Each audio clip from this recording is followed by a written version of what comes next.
Welcome back, fellow veterans.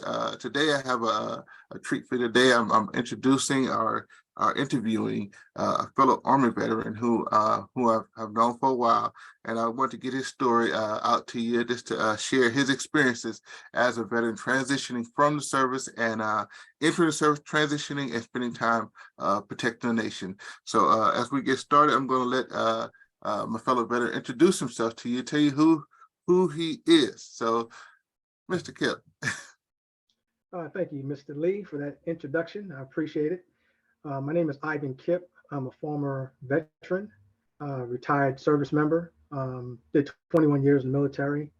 A little bit about me, born and raised in New York, grew up in New York, lived in Queens, originally was born in Brooklyn and then moved to Queens. And then rightly after that, let's say going into high school, graduated high school, did some work trying to obtain a college degree. And then, at that time, it was where you were responsible for your loans as an individual. So trying to balance that with work, going to school at night, going to work during the day, studying, pretty busy, got a little bit overwhelming. So I decided to go ahead and join the military. And my intention was really just to join the military for a couple of years and do, my part, which was, at that time you had to do selective service. So I was like, well, I might as well go ahead and join and see, what's out there, right? To kind of get a better idea of life other than what was in New York, which wasn't bad, but at the time I kind of wanted to see something different. So from that perspective, I joined the military. And unbeknown to myself, stayed for 21 years. All right. So that was, a really good thing. And, time flies and don't stand still for no one. So it wasn't something that you looked at, 4 years went by so fast. By the time I knew it, they said, well, if you get out, you still got to do four years in active reserve. MSO, yeah, military service So obligation. it was 4 and 8. So I said, well, I'll go ahead and stay another 4. And then they offered me some good stuff, some low travel, and just enjoyed it and enjoyed the people. And here I am today, retired. Okay, well, let me backtrack a little bit for you. Okay, you're from New York, born in you said you were born in Brooklyn. Correct. Okay, and then you Born in Brooklyn. moved to Queens. Correct. And then we relocated from Brooklyn to Queens. That's Okay, correct. okay, and so you say attending, you were working and attending college in the evenings, trying to make it work, balance the life a little bit, That but is correct. when your story is something that is not unique. A lot of when I say not unique, as for your life is unique, but for as a lot of people who join the military, they join for a reason, whether it was education. For me, I wanted to travel at first. I wasn't thinking about education. I didn't want to go to college when I got out of high school because I went to college prep school. I didn't want to go to college. I was like, man, that's too much work. I want to, join and see the world, right? It's like, Right. but so a lot of times, you make decisions based off of where you're at in life, and so currently, the military is having a hard time finding individuals like we were at that age who want to serve. What made you decide to join? Besides, the balance of life, what made you decide to say, you know what? I'll raise my hand because back in the 80s when you came in the 80s, I came in the 80s. Ronald Reagan was president, and we was in the Cold War with Russia, so there was a Correct. possibility that there could be an upcoming war looming. So what made you at that time say, you know what? I'll join the service. I'll stand a post. Well, it's a good question. Just to kind of be frank and honest, growing up in New York is a fast pace, very, very fast pace.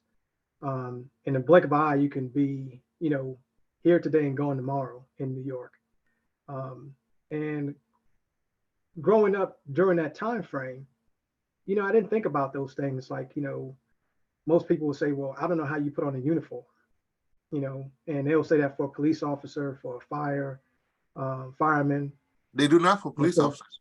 yeah, and for nurse and a doctor. Mhm. I don't know how you put on a uniform and go in every day and do everything that you do and witness what you witness and still continue to wake up the next day and continue to do it. I never really looked at it from that perspective. I looked at it from the perspective that, um, our parents taught us about work ethic, being upright and doing the right things. And I'm not saying that, I lived a perfect life, that I didn't do anything wrong when I was growing up, because, you grow up, you learn from your mistakes, and hopefully you don't repeat the same mistakes over and over. It's maturity. And yeah, exactly. And with that, what drove me to the military is, my mom and dad were always married, but my mom and dad not always lived together, right? So at a point in my life, my dad had moved out, and my mother was raising us, and she was kind of, no, she wasn't kind of, she was hard, right? Her rules were strict. You had to be in at a certain time. You had to have lights off. You can't have friends over at a certain time frame. If you had friends over, she need to know who they are, and they can only be there when she's there. And when she's there and she needs your friends to leave, hey, they got to go, right? So there was a lot of restrictions, and you know, I was young. I liked music, so I was DJing. So I had my friends come over, and we weren't like smoking marijuana and all that stuff or doing anything. We just basically staying out of trouble by playing music, rapping, and doing that type of stuff, because that was kind of, the era I was in. And everybody wanted to be a DJ, everybody wanted to be an MC. Oh yeah, Eric B. Rakim was your era. Exactly. So all of the people that you hear today, like LL Cool J, Queen Latifah, Salt and Pepper, they grew up in the same area where I grew up in Queens, and even 50 Cent today. So all of these proteges were in the same realm. Kumo D, some of my brothers and sisters went to school with some of them.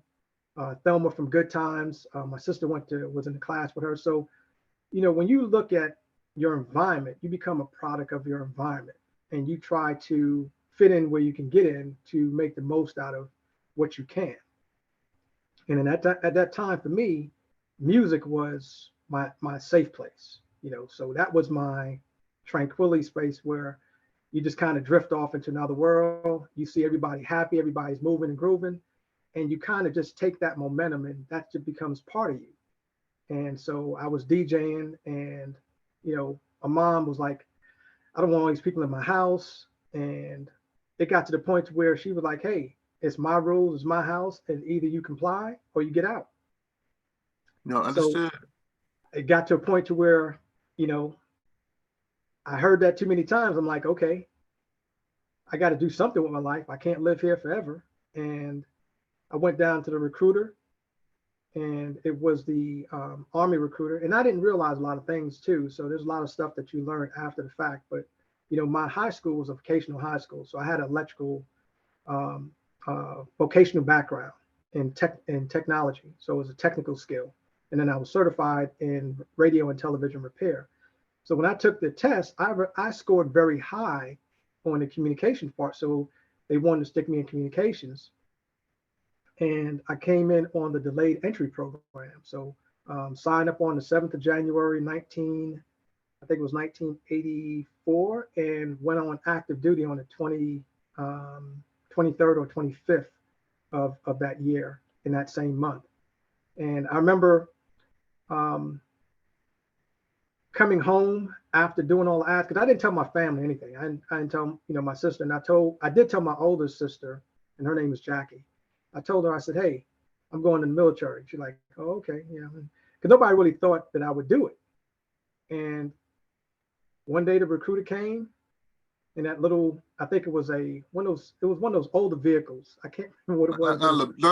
Chrysler Bear, wasn't it? Yeah, Chrysler Bear. That's Yeah, exactly I what it remember was. the 80s. Yeah, It was a Chrysler. that was the government vehicle back then. Yeah, it was a Chrysler Baron. It came in. I had packed my suitcase. My mom was like, "Where are you going?" I said, "I'm going. I'm going in service." And I remember looking at her face and my sister's face, and they was like, um, they were in disbelief. And from that point, I never looked back. I just went forward and just joined the military and went through basic training uh, at Fort Knox, of all places.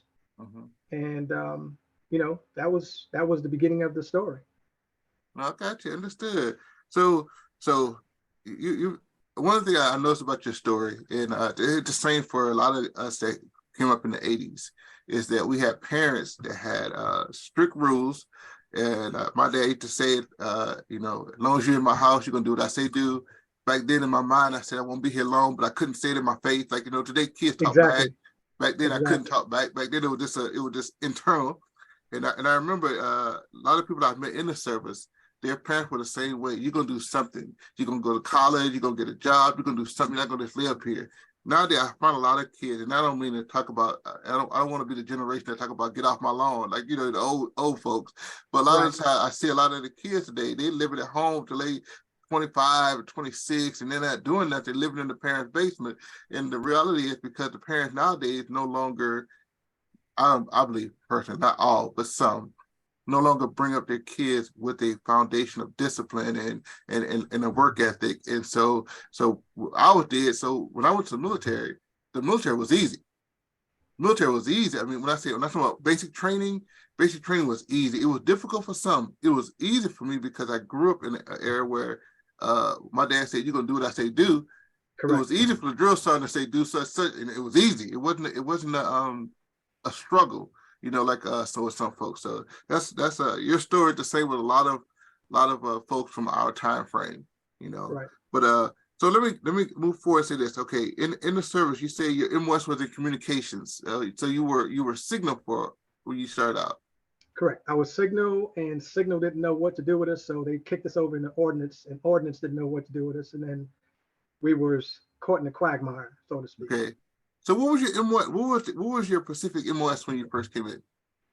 My specific MOS was 32 Foxtrot, which is a fixed cryptographic repairman, which basically you dealt with all the communication, secure voice, secure data.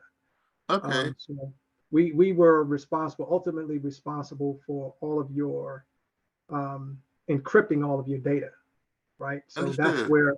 that's where we started out from, and then we worked down to component level. So my training consisted of going to school not only to do that type of technical work, but also to work down to the bare component, Okay. So you had to go transistor, to the signal resistor, center. capacitor, you know, any small component, microchip on a board, we were able to troubleshoot down to that level of component, replace it and repair it and put it back into operation. Oh, that's pretty good. Yeah. Yeah. So you had to go to Fort Gordon at that time because Fort Gordon was the Correct. signal center of it. Yeah. Okay. I went to the same place. Okay. So after that, okay, what was your first duty assignment? Ah, well, let me retract and go back a little bit further because my mom had got sick while I was in what do you call it, advanced individual training, which was Mm-hmm. AIT, which is at Fort Gordon. So I was going through the signal school, and I had to take a leave of absence during that time frame because my mom was sick. They thought she was going to die, so I had to leave. And when you're in AIT, you're part of a class, and that class is due to graduate at a certain time frame, Right. and then it's slated to go to some unit. Well, I had to leave for a period of time, so that kicked me back into the next cycle. And so, went back. My mom had operation. She made it through the operation. I came back to AIT, and then I had to wait for the next class to kick on or to kick in where I was at, and then finish my training. And once I finished my training, which was at that time about a year long, for all the training for the um, different avenues of getting your um, your MOS your MOS qualification. My first duty assignment was what we call Fort We Got You, right? So Fort Huachuca, Well, I took Arizona. yeah, Fort Huachuca, Arizona. So that was my first legitimate assignment, an introduction to Arizona, which you see the stuff on TV like tumbleweeds and snakes and scorpions and stuff, but when you get to Arizona, you really see it. So that was my That. first duty assignment. Yeah. And when you left there, you re-enlisted. Where did you go next? Well, when I left Fort Huachuca, let me see, where did I go to? I went to Germany. Oh, okay. So there was another guy in my unit that was he was a younger guy. He was married and he was supposed to go to Korea, and he didn't want to go to Korea. So at that time, you can call your branch manager, and they would, you know, based off of grade, rank, and qualifications, they will be able to kind of work with individuals based on situations and basically redivert, a soldier to a different location as opposed to what was already planned. So this is the same MOS.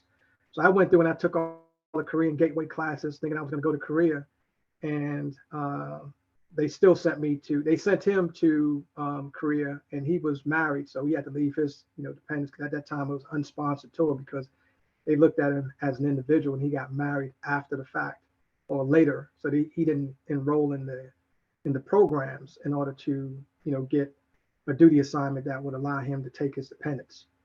So in the long story short, I went to Germany, and wound up going to uh, I forgot which unit it was, but that was my next duty statement, which was Germany. Okay. Well, I'm gonna move on a little bit from the service just a little bit, but Okay. when you went through the process of staying re-enlisting, staying a little while in the service, doing a lot of different jobs, different locations. Well, first I'm asking you, before I get there, what was your favorite duty location? That would be a good question. Ah, my favorite duty station was Turkey. Ah, come Um, on, my baby. yeah, Jokiem, Yeah, Jokiem. Turkey. Yeah. So Yeah, same, same. Turkey was great because it gave me, Germany was great too. I'm not going to say Germany wasn't good. My first impression of Germany, that I remember telling my dad, that's, I can live here. It was Mhm. just, the Autobahn, the different communities, real laid back, the country. Even though I was from the city, that was more appealing to me because it's more relaxing. And then the people was just great.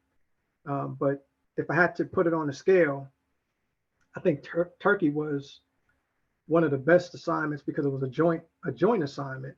And matter of fact, that's where we met. Yeah, I In heard Turkey. I heard you had a great sponsor coming into Turkey. You know, He so was okay. I don't want to brag on him. He was all right. don't, yeah, you don't have to brag about it. Let's heard somebody told me that.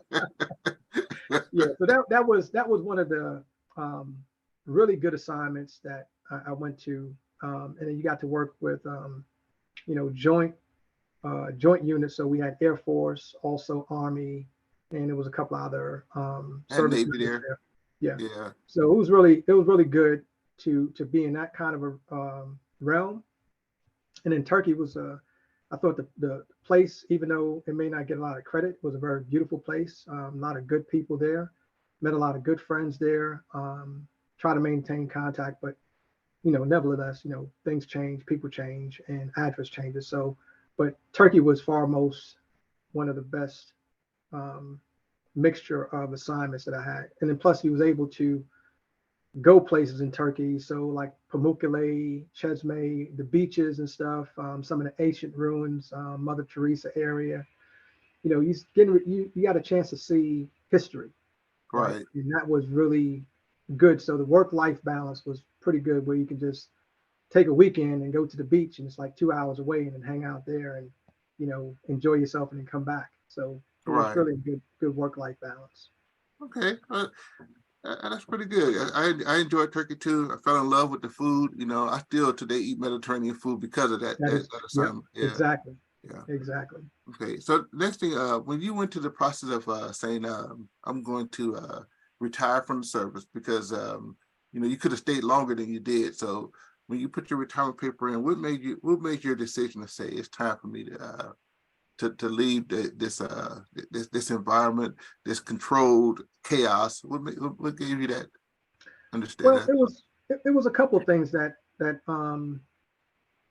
changed my outlook on stuff. Um, we've learned about leadership, right? And we learned about the leadership traits. We learned about overemphasize about integrity, and doing what's right. And not only doing what's right when somebody's looking at you, doing what's right when somebody's not looking at you as well. Um, as you move up in the ranks, it becomes more of a political. political gain. And to be honest, I'm not a politician. So there were certain things that I went against the grain and I just stood my ground with, especially with some of the officers that I dealt with, warrant officers, commanders. Um, they respected me, but at the same time, my approach was a little bit, in some cases, probably a little bit more apprehensive, right? Because you look at, I wouldn't give something to someone else to do that I wouldn't do myself, or I wouldn't tell somebody something that's a lie that I know is not true. That goes against the grain. So at least my DNA. And so with that, that was part of it.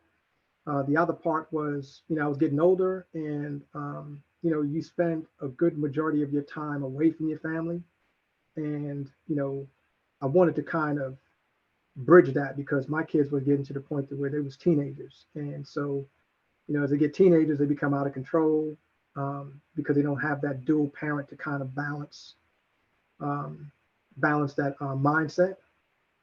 And so that was another reason for me to get out. And then I got out at 21, and they offered me a position to be the first sergeant. And I was like, yeah, that's good. I can see that, but we're workaholics, from being in the military. So there's nothing uncommon for us to, work throughout the day, work throughout the night, and get things done, and set our own priorities, so to speak.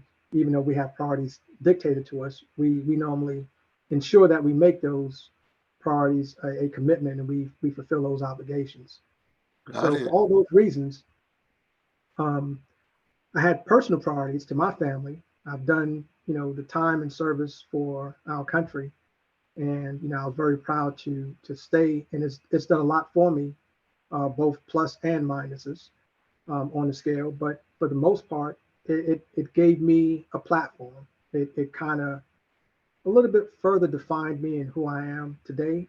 Not saying that I wasn't defined before I came in. I had a DNA stamp before I came in, but it kind of exemplifies some of the traits that I had that I didn't know I had, and some of the abilities that I know I possessed, but I didn't believe I could do it. Okay. So one of the things I was going to say about you before I go to the next question is I remember your work ethic and your diligence to doing it right. And I remember the fact that I remember there was a situation even in my vehicle, you had went through installation, you had to install a radio for me that somebody else had previously installed, and how you had to go Right. through and troubleshoot and get it right. And so it was something that without your work ethic, it wouldn't have got done right because it was all jacked up. I knew it was, Yeah. but it was done by amateur. But you came in and fixed it correct. So I don't know if I ever thank you really for that, but that was great. But now the question for you is this: when you were exiting the service, because you did it from were you in you what were you at when you exited? You were in Fort Huachuca, weren't you, when you were retired? Yes. So Yes, I was. when you was going through your retirement program process, did you believe that the process they put you through prepared you adequately for the transition from the service to civilian life? It's a good question. It's a real good question. In one mind, I would like to say yes, and the other mind, I would like to say no. Um, and I'll elaborate on both areas. On one mind, they did a pre-separation, which I think is there's a plus and a minus side to that pre-separation briefing because you go through basically separating while you're still on active duty, right? So there's a lot of things that service members don't know um, that can trip you up during the pre-separation briefing. So at the pre-separation, I was actually on a profile because I had knee surgery, and I had knee surgery on both knees, and I just went through and had wasn't elective. I got into an accident playing basketball and injured my knee, and had to have the arthroscopic surgery, and I did that on both knees. So it really reduced my capacity to do running. So I had my profile. They had me on medication. They was giving me injections in my knees, the hydrocortisone injection or high algalide injection, I think is what it's called. Um, and so you don't realize when you're going through this stuff, every time you go on sick call for whatever reason, your your outcome is, hey, here's Motrin, Yes, right? yes. So, if you go in and you got a toothache, here's some Motrin. You go in, you got a headache, here's some Motrin. So it seemed like Motrin at that point in time was like the fix for everything, right? They call it the Ranger candy. Yeah, exactly. You pop one of those and you keep on moving. Mhm. And you know, with that being said, when I did my pre-separation briefing, I was on meds. So when they go through and you do range of motion, you got good range of motion because that pain is being masked by medication that they put you on. And I didn't have Motrin. I had some of the more high potent medication, Mhm. right? And which they monitor you for a period of time and then they take you off so that you don't become dependent on that medication. And so the pre-separation briefing was in one instance okay and good, but then it was unfair because veterans, you don't know what you don't know until you know, right? And when you go through the pre-separation briefing, if you're on medication, they normally don't write that stuff down. Mm. And then they tell you, oh, yeah, yeah, go ahead. I need you to go ahead and bend. Yeah, you can bend further, and you bend further because they know what they're trying to articulate in the documentation, right? Whereas we don't know. And so going through that pre-separation kind of is the catapult for when you get out if you do have any complications that you don't no longer have the military providing you with those medications, right? Whether you become addicted to some of the medications, whether you become dependent on masking some of those pains, um, you know, so you don't really get that education. And then, they give you all of the stuff like writing resumes and you go through the briefings on, the mock interviews. Yeah, all that's good. And I don't want this to be taken the wrong way that I don't seem to be respectful of that or appreciative of that. I don't want to come across as that way. I do appreciate it, but it doesn't really set you up for what you deal with when you're in the civilian sector. And I didn't realize this because I had a friend that had retired and he said, if you think the military is messed up, wait till you get into civilian life. And you get to see that they're not truthful. Um, they don't have the integrity that was embedded in a lot of us that was in the military, and they don't have that allegiance, right? Whereas when you got a squad, this squad, I remember, my squad said, "Hey, Sergeant Kipp, hey, we'll die for you." You don't just get that type of commitment from an individual just by saying, "Hey, I'm going to compensate you by giving you an extra $20 on your paycheck," Mm. right? So that type of commitment that you have in the military and what you encounter when you get out is night and day. There's no comparison. The allegiance, the camaraderie, um, the respect, the integrity, all of those things are very different when you get out. And it takes a while to get adjusted. And some of us really never get adjusted. Yeah. Well, one thing I'm gonna say about this, and I've said it before, that in civilian life, you are entrusted. I'm sorry, in the military service, whatever military service you're in, you're entrusted with a lot of equipment, a lot of personnel, a lot of technology, and a lot of missions that you have to accomplish. And Correct. so, a lot of times when you come out of the service, you are a lot of service members are expecting the same level of responsibility, the same level of respect, because you take the rank off your collar, you no longer have that as a go-to. Now you like we wear plain shirts. So now as a plain shirt going into an organization, now you have to be able to translate what you did in the service that translates and correlates with what the job is in the civilian sector, because for them now they're looking at how do you make us money. And so a lot of times with in the transition process I went through, and like I said, I was a career counselor, so my job was to keep you in. So I had to overcome your objectives of getting out, try to keep you in. But then when I got out, I realized that lots of I was trying to keep you in for.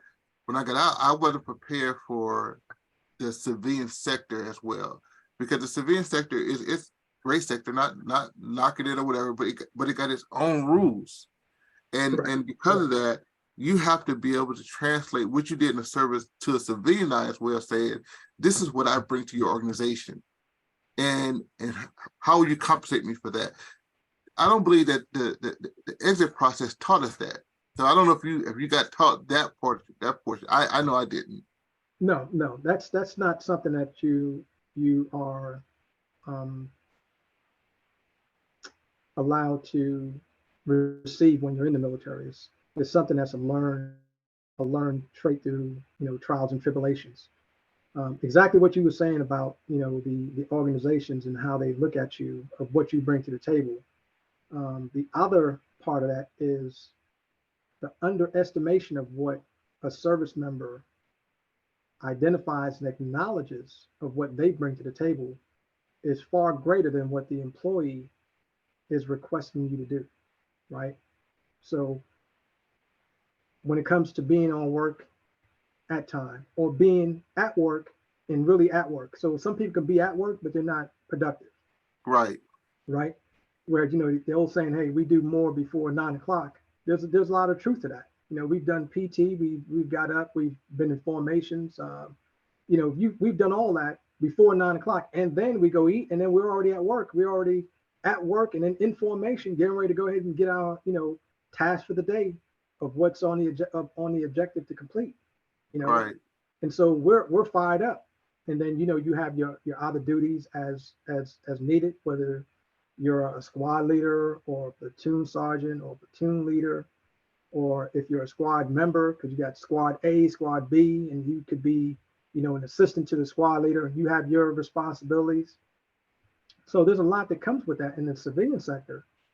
Um, there's some unimplied stuff because they don't know what they want you to do and they don't know what you're capable of doing, but they just kind of do a catch-all. So if you look at some of the job descriptions, and it'll say something like anything deemed necessary Mm-hmm. by your supervisor, which means they're trying to capture the essence of, if you got any other traits that we see that we can make money off of, we want to use those traits too, right? Oh yeah, And that's true. so That's true. yeah, and with that being said, like I said, we undervalue what we bring to the table, and I don't think that's reiterated and reinforced when we're leaving the service, because those traits that a lot of service members illustrate is not something that you can get from an individual like overnight. Yeah. One thing I'm gonna go back to is you said that you were a squad leader, platoon sergeant, it would offer you to become first sergeant over a company.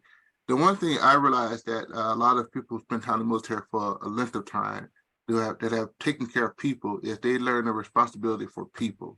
And so I was telling I created a program in one of my organizations. It was called a leadership program to teach the new managers how to become better leaders, because even though you could be the best widget maker out there, but when they put you in a department of widget makers, is how do you now lead those people to become better?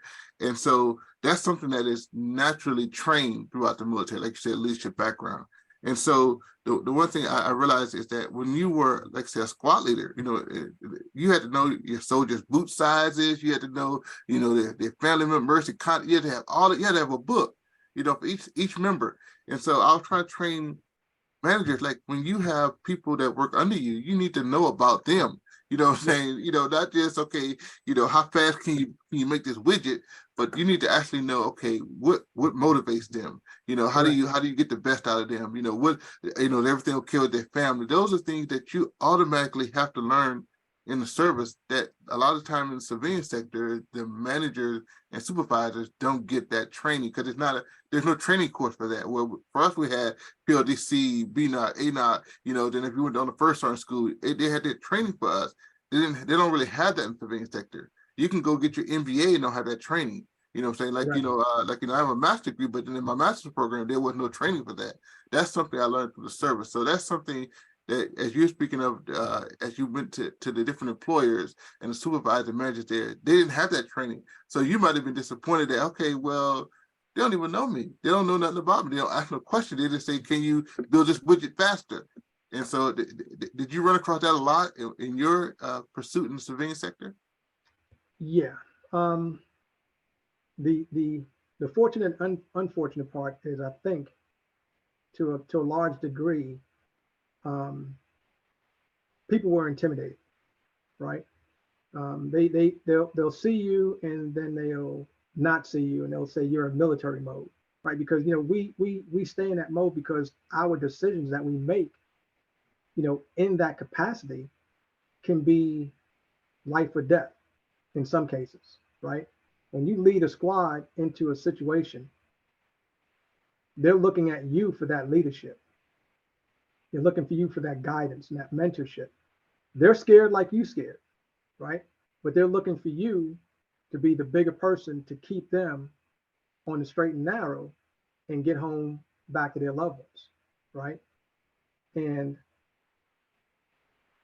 in the most simplest things that we do, right, from service members, and I'm looking at myself, I remember there's been many mornings that I get up and I'm not happy. I don't want to get up, oh, dark 30 and run. Oh, dark 30, yeah. I don't know who the commander was or who the commander is going to be or who's running PT. Mhm. And you got to run, right? You can't just fall out, because if you get fall out, you get singled out. When you get singled out, guess what? They stay on you, right? And then they try to either, as in the civilian world, you get a PIP, performance improvement plan, but in the military, yeah, you get a council statement, but too Read many line 11, council sound statements. block 12, start concur, not concur.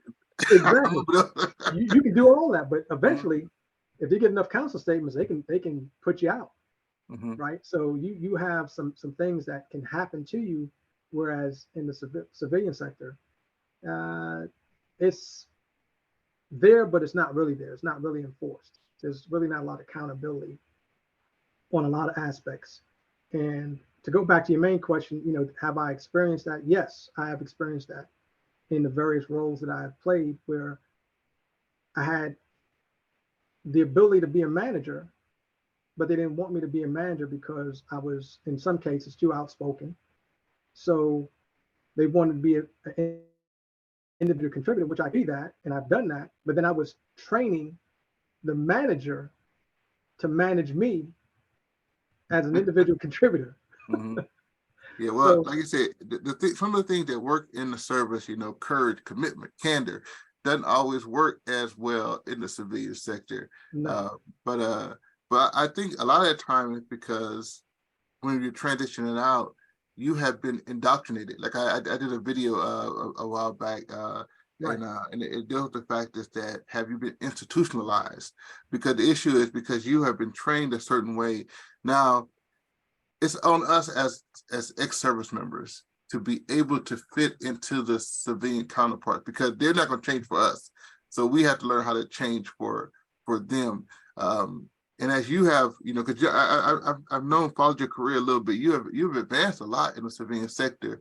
So you've had to change in certain aspects, not change who you are, but you've had to change in order to advance into different companies you've been a part of. How has that been for you? not an easy task. Um, I kind of, if I wanted to correlate it to the service, it's like PCSing, right? So you've been at a unit for 2 years, going on 3 years, and eventually you're going to have to relocate, right?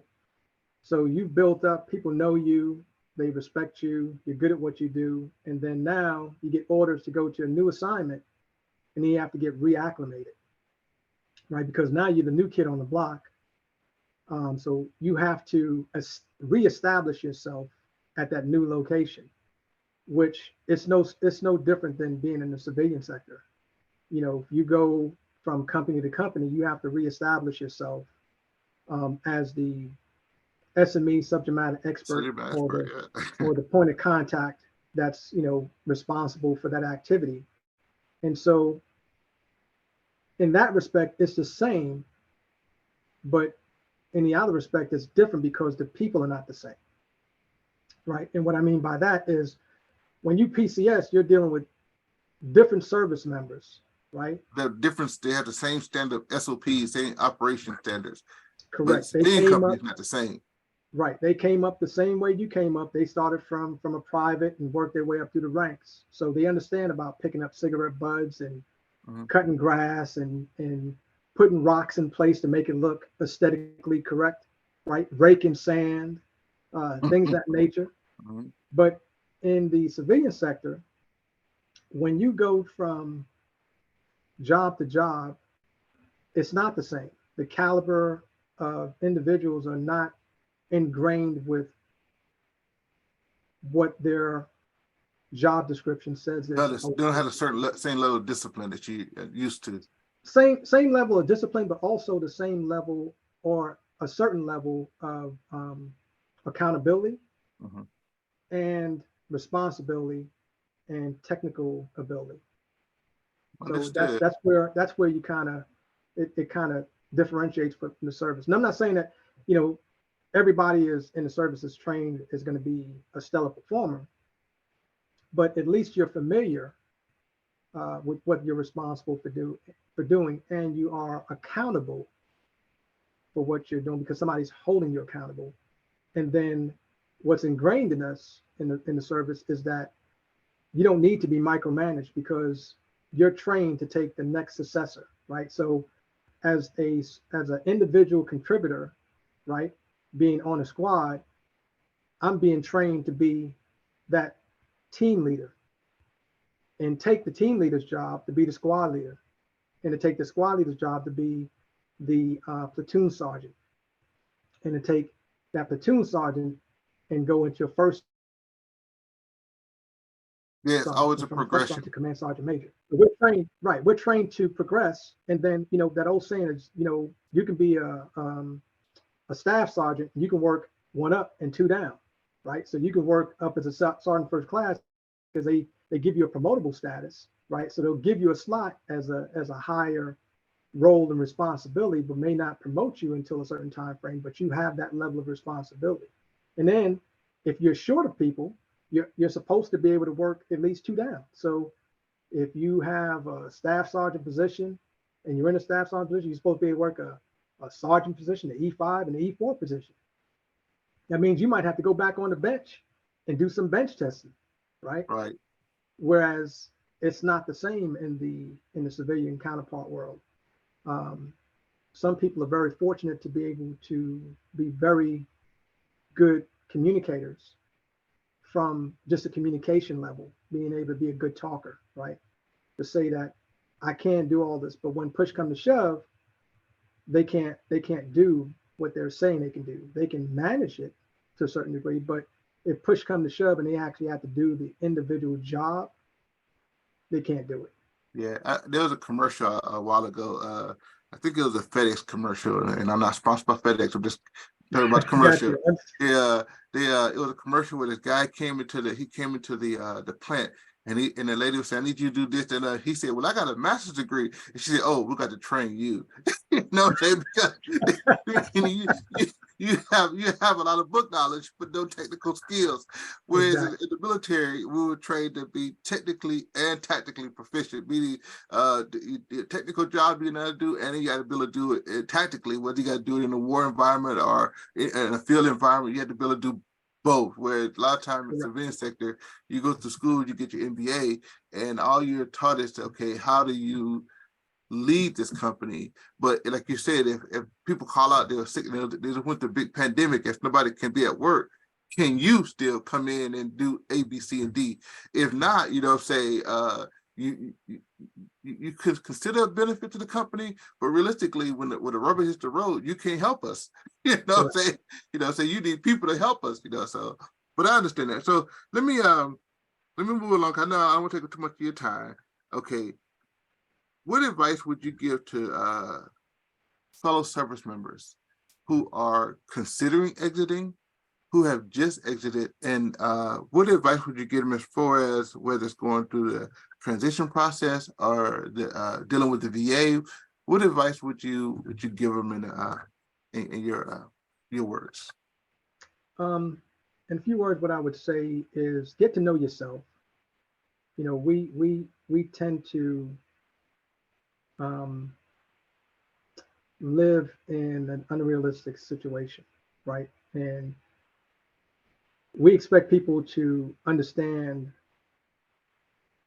the things that we went through and acknowledge that and acknowledge us. And that's not always the case. So some of the things I would say for separating service members is get to know who you are, because you do lose your identity when you're in the service, right? You become a cogwheel in the big wheel of things. And sometimes we forget, hey, you know, I used to like to work on cars, or, you know, I used to like going bowling or something that's different than what you typically do on a day to day.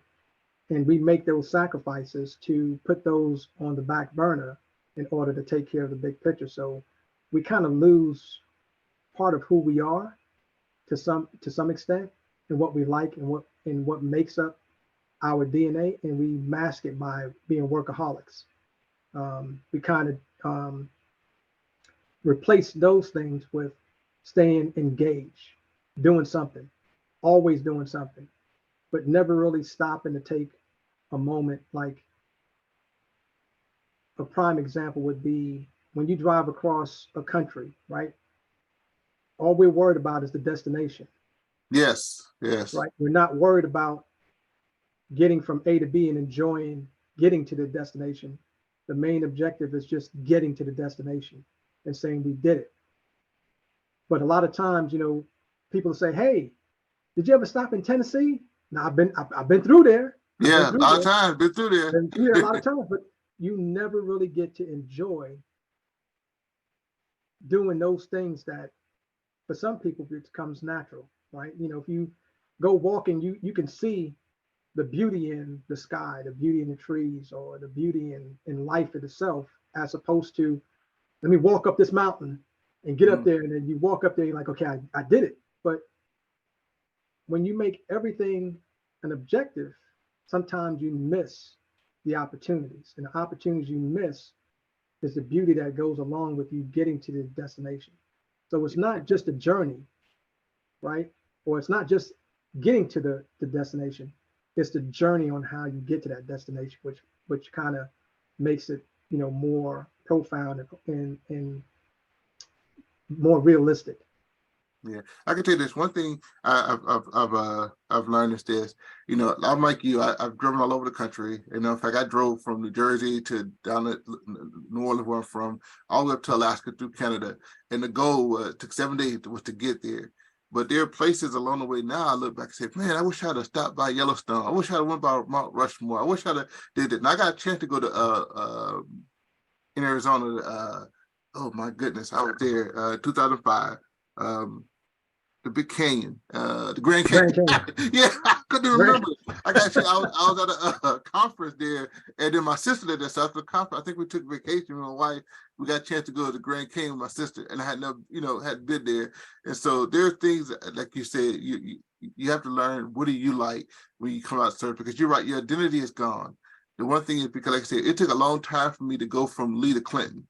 You know what I'm saying? Because for 21 years I was Lee. You know what I'm saying? From private lead, specialist lead, sergeant lead, I was lead. And so I used to come home on leave, and I go visit my family, and they be introducing me, hey, I want you to meet my cousin. I be saying, hey, I'm Lee. And they say, my cousin Clinton. It's like the person say, which one are you? You know what I'm saying? Because I was Lee for so long, because the military standardizes right, you to a certain right, place. So it took me a while, even in the civilian sector, to get used to being called Clinton.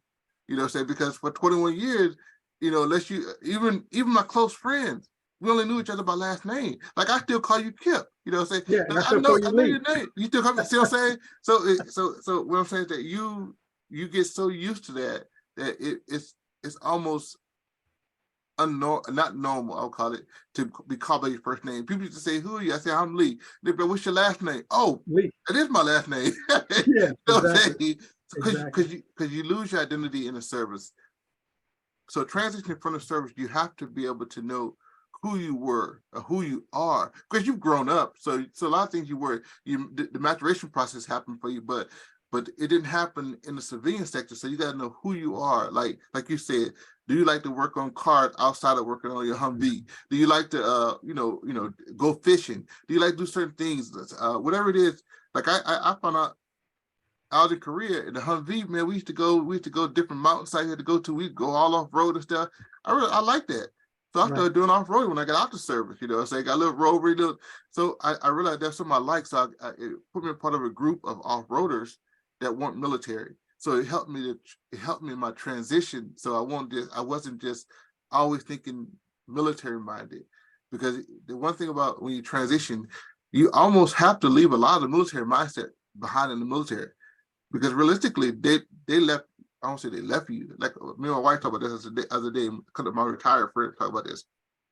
When I retired, they gave me a nice sword, had a nice ceremony, all that good stuff, right? But the next day, there was somebody else sitting in their office. Now I had trained them, so I know who it was. But I'm saying, but there right, was somebody else in their office, so I couldn't go back to the office. That was no longer my office.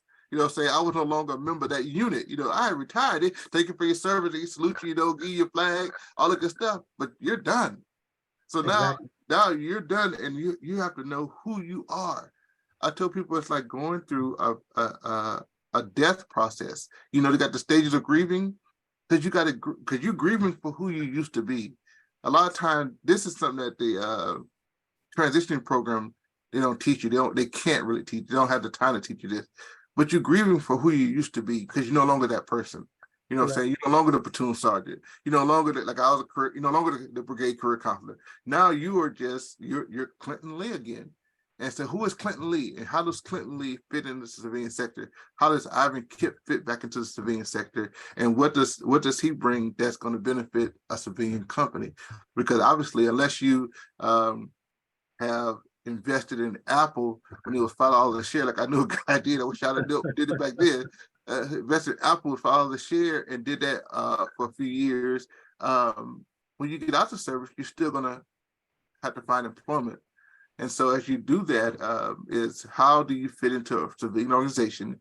How do you get rid of the military mindset and become civilianized? How do you change your military speak to civilian speak? How do you change saying, yeah, I was a platoon sergeant to being that I was a supervisor over this, department. It's things like that you have to be able to integrate into your speech as you're giving your, like to say, the 30-second elevator speech to a potential employer. But my last question for you is this. Can I interrupt for a second? Yes, Before sir. you go to that last question, I just want to just elaborate a little bit more about what you said. Sometimes I like to say you got to forget.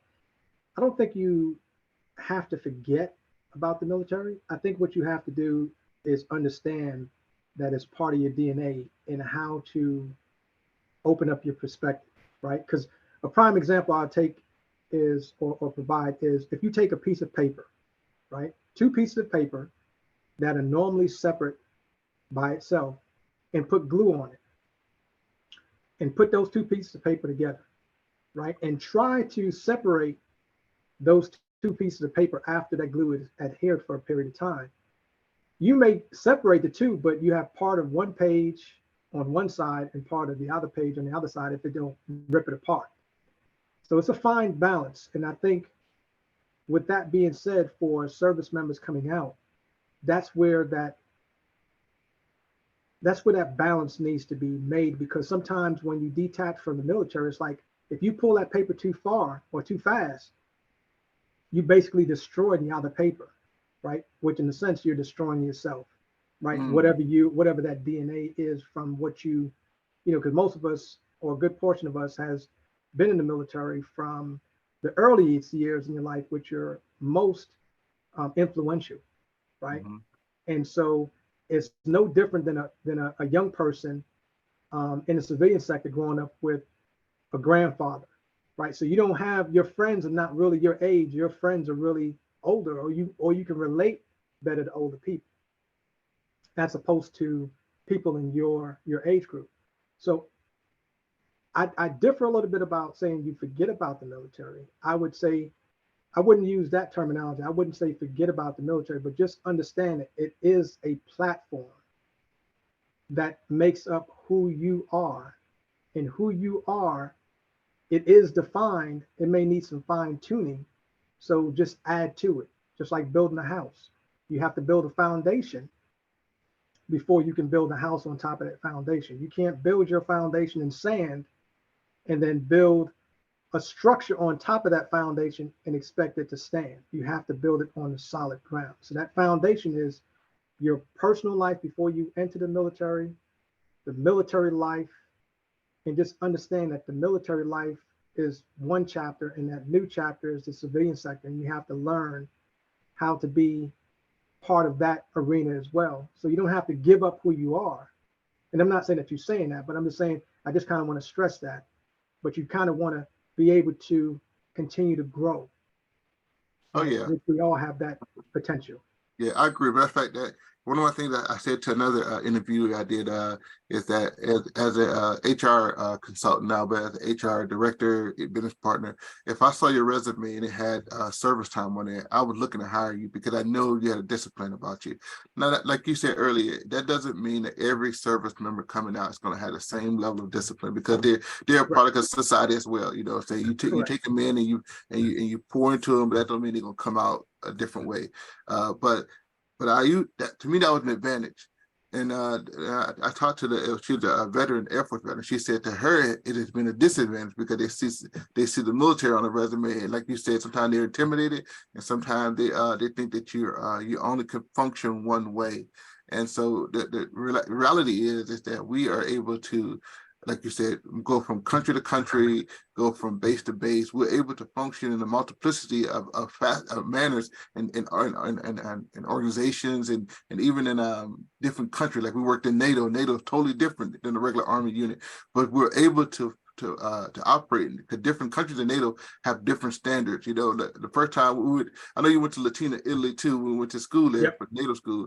They have siesta. They a certain time. They shut down because they take a nap. They serve different. So you learn different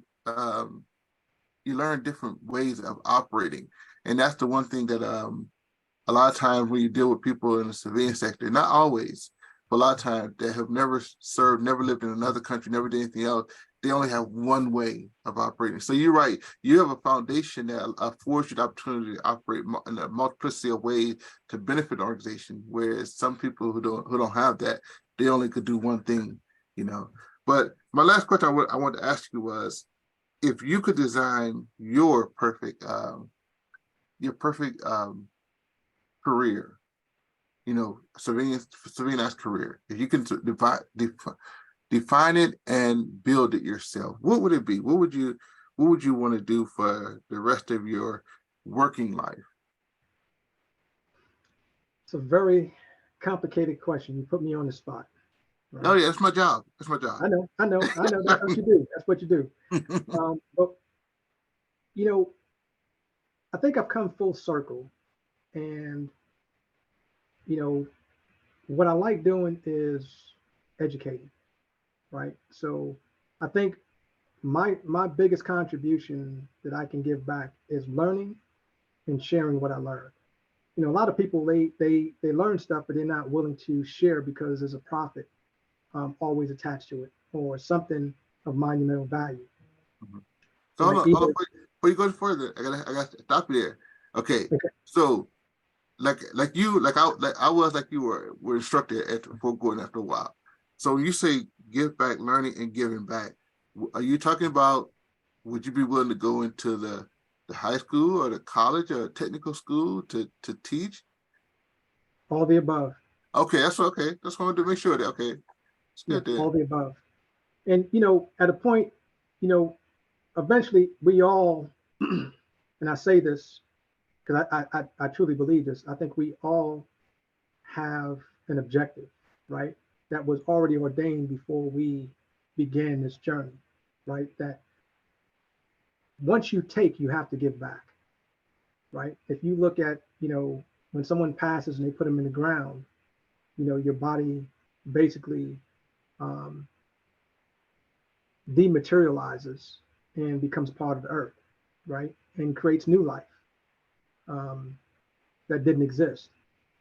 So no matter how you slice it, you got to give back. How you give back is, on that individual. Some people um, do a lot of volunteer work.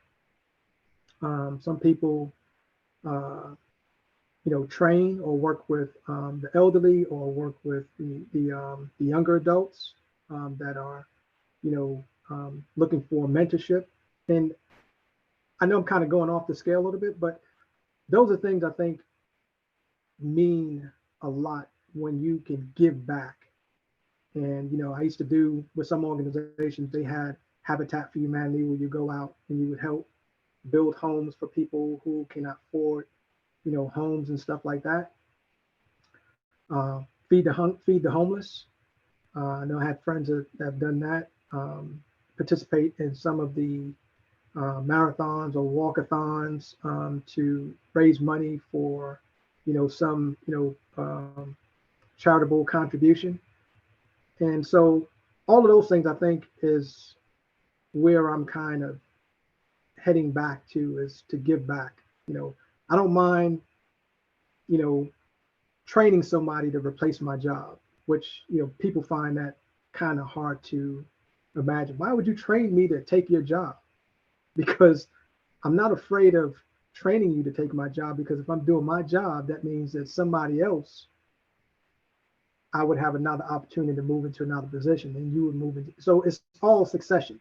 Yeah, I've given that statement to when I was over the HR department. I give that statement to my HR specialist. I say, look, I'm training you to take my job, so that in a few years you want to push me out of here.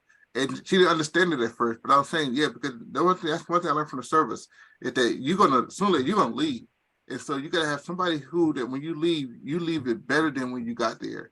And if you leave Correct. it better, you need to make sure the person that's coming up, that's under you, if you're responsible for, is going to be ready to take the reins and move with it. That's just a part of training in the military. You're training to make sure that Train you the can be trainer. replaced. Yeah, Yeah. succession planning we call it in the civilian sector. You know what I'm saying?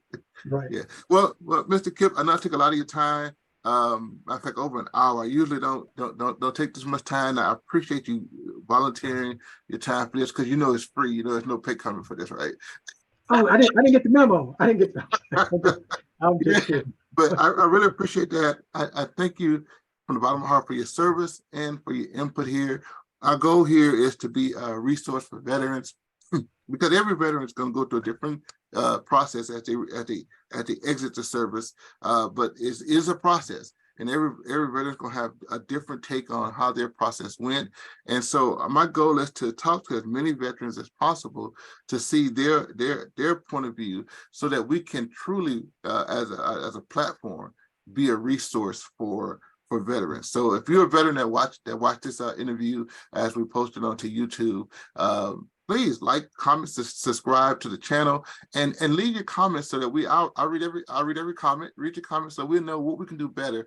And if you're a veteran that wants to be a part of this channel to be interviewed, I'm going to leave you my contact information here, so you can contact me, and so that way, if you want to be a part of the channel, contact me, and we'd love to have you, and love for you to be interviewed and share your experience with with the next generation of veterans coming out, those who are recently have come out, so that way we can be a benefit and a resource for veterans. So, Mr. Kipp, Mr. Army Retired Kipp, I truly appreciate your time. I appreciate you being willing to share your experience with the audience who's going to see this in the future. And if somebody wanted to get a hold to you, to offer you a position, do you want your information, your email address in the description box of the YouTube video, that they can contact you, or are you good? Well, yeah, if they wanted to reach out, if they had a question or something I could be assistance of, or, just had questions in general, Mhm. I'll be willing to, be a mentor or an advisor for something like that. Yeah. So you can put my email address out there. Okay then. So I'm gonna go and stop the video here. Yeah, 'cause it's a long one here, but I'm gonna stop it here. So let's see.